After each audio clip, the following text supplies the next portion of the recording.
So the exhibition started about 3 years ago at Thanksgiving.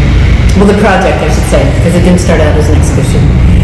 It started out at Thanksgiving dinner, and I was sharing Thanksgiving with Laura and her family. And kind of towards the end of the evening, I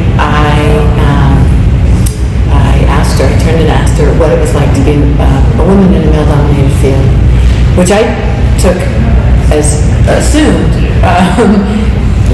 because the numbers would suggest that in fact woodworking is a male-dominated field. And I come out of women's education, both as a faculty member and a student myself, many years ago.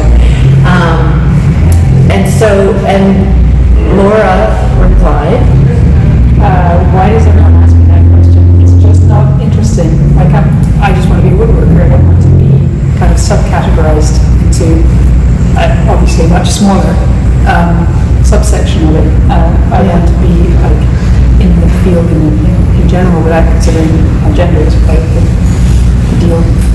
right. Whereas I see it, I think, as a positive act of claiming, not as a, you throw good for a girl type of thing, which I think it holds, it can for many makers kind of hold that kind of negative connotation, as Laura's suggesting, like I just want to be a woodworker. So the year went on. I am a curator in San Francisco, and much of my work as an educator and a curator is about pluralism in the field of contemporary art. And so this is the identity of the maker in the arts is something we've been talking about for decades, and certainly within postmodernism, it's assumed as part of the conversation, whereas I think that's less true until fairly recently in craft. Though we could certainly, those walls are also being ruptured by many of the makers in this exhibition. Anyway, the year went on, and we talked about a number of different things. We organized, we sort of co-facilitated a series of conversations at the end of the year in conjunction with the furniture exhibition. And I think towards the end of that, Laura said to me, maybe there is, and I think these were your exact words, or memory may fail me, but I think maybe there is something to that question you asked. And we used the opportunity at the end of that school year, the retirement of David Welter at the Krenov School, to bring together a group of about 14 or 15 women woodworkers who had gone through the Krenov School, and just to begin that conversation. And I think it's fair to say that many of them started out in the place that Laura started, which was, I just want to be a woodworker. I don't identify with the term woman woodworker. But very quickly in the conversation also became clear that they all had experiences, two or one, that were shaped by their gender. From the sort of banal to the fairly overt, extreme, and even violent as our conversations with woodworkers have gone on. From I get paid less than a male counterpart who's got less training. Work is taken away from me. Like the range was wide. So that grew into, I think it very quickly was like, well, we should keep doing this.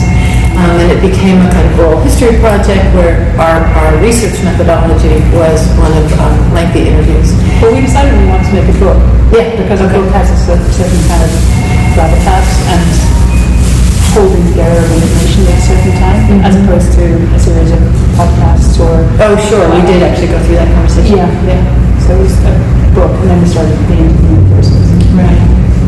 And we were interested in looking across generations and across fields of practice within what contemporary woodworking can be. And then, so we've interviewed to date. We've interviewed 28 makers, I think, across North America, with the support and with the research guidance of Phoebe Quo, who is anthropologist. Ethnographer, sorry. And then about 15 months ago, we met Nava at the Furniture Society conference in San Francisco. We were both presenting about different aspects of the project, and that, I think, was the catalyst for this conversation about what if we made this into an exhibit. So we started by selecting a group of artists who we felt were important to represent in the exhibition, and were also inclusive of multiple types of practice in multiple generations. And then we felt like it was important for the field that we expand it beyond the limited parameters of our own awareness of who was working. So we put out a call, and we got an extraordinary number of responses. We got 160 submissions to that call. And we also felt like that in the jury process, that it was important to have different voices included in that beyond our own tastes and our own subjective identities. So we invited Nava here at the center, Tom Loser, who's at University of Wisconsin, Madison, and Cheryl Riley, who is a designer and artist in New York, to be part of that dialogue, and that was enormously valuable. I mean, and we went through multiple rounds, I should say, and it was not easy. I mean, there was a real breadth and strength of the submissions. I mean, some fell outside of the parameters of the exhibition. Some were turners and, or carvers or different practices. And we were really interested in furniture making and the legacy of those considerations of the body, of utility, of a certain kind of materiality, a certain kind of history and practice and tradition, and how people are both embracing that and expanding the edges of that. Do you want to say more? No, I don't.